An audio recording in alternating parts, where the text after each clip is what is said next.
কোনো ভয় নেই, আমি নিশ্চিন্তে আমার সঙ্গে দেখবো।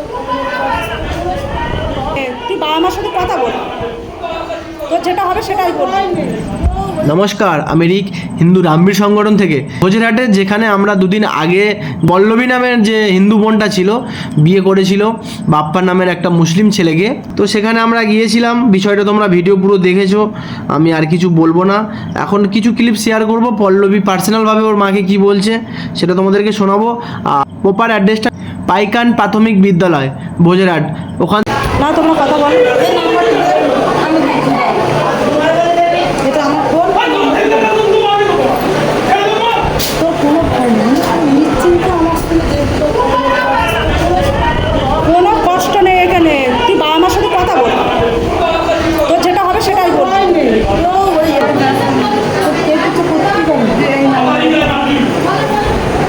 এই দুটো নাম্বার আমার সেভ, এই দুটো নাম্বার হচ্ছে এই কখন বলে সেভ করে এটা তো তোর সেভ করে ঠিক আছে। তোর নাম্বার বাবার সাথে একটু কথা বল, বাবার ডাকবো, একটু কথা বলবি বাবার সাথে।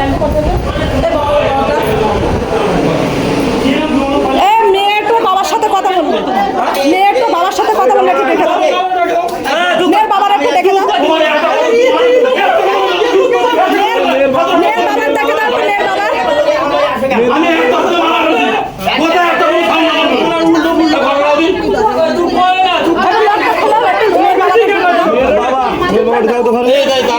মেয়ের বাবা ঢুকবে, তালা মারছো কেন?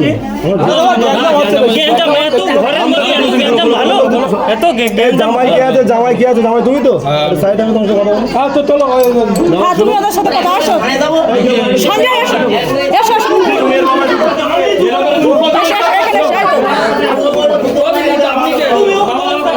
আমি এদের তরফ থেকে নিয়ে একজন থাকতে হবে। বাবা আমি কি, আমাদের নিয়ম আছে, আমাদের রায় দেওয়া আছে, আমি কিচ্ছু বলবো না। আমি একটু কি হচ্ছে আমাদের এর তরফ থেকে আছে, আমাদের এর তরফ থেকে কোনো ছেলেরা তো যাচ্ছে না, আমি আপনার যাচ্ছি। এখানে একটা জিনিস পরিষ্কার যে ছেলের বাড়ির তরফ থেকে কিভাবে রিয়াকশান করা হচ্ছে, তোমরা ব্যাকগ্রাউন্ডের ভিডিও নয়েজগুলো শুনলে তো। মেয়ে তার মায়ের সাথে কথা বলার জন্য কি পারমিশন নেবে? বা একটা মা তার মেয়ের সাথে কথা বলার জন্য কি পারমিশন নেবে?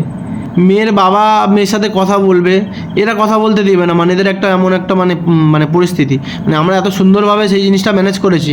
লাস্টে বলেছি ঠিক আছে মেয়ের মা মেয়ের বাবা একটু মেয়েদের সাথে তার সাথে পার্সোনালভাবে কথা বলুক, সেখানে প্রবলেম। তো এই লাস্ট ওয়ার্নিং দিচ্ছি বাপ্পা মণ্ডল তোকে, দ্বিতীয়বার যদি আমাদের এই বিষয় নিয়ে কোনো কমপ্লেন আসে, আশা করছি ওখানে আমরা 50 জন গিয়েছিলাম, দ্বিতীয়বার 50 জনই যাব না, 10 জনই যাব, যেটা করার সেটা করে দিয়ে আসবো। আমরা ফার্স্ট টাইম গিয়েছি, আমাদের ভদ্রতার খাতিরে আমরা ভদ্রতা দেখিয়ে এসেছি যাতে জিনিসটা মিটে যায়।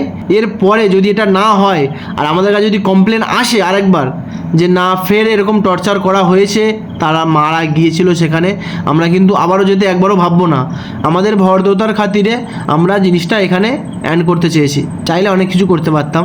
আশা করছি ছেলের বাড়ি থেকে কোঅপারেট করা হবে, ছেলের বাড়ি থেকে যাতে আগামী দিন এইসব জিনিসগুলো না ফেস করতে হয় মেয়ের বাড়ির লোকেদের। আর না হলে আশা করছি বাপ্পা মণ্ডল এই ভিডিওগুলো দেখছে, আমরা ভদ্রতা দেখাই, অভদ্রতায় গেলে তাহলে আমাদের অভদ্রতার শেষ নেই। জয় শ্রীরাম, হর হর মহাদেব।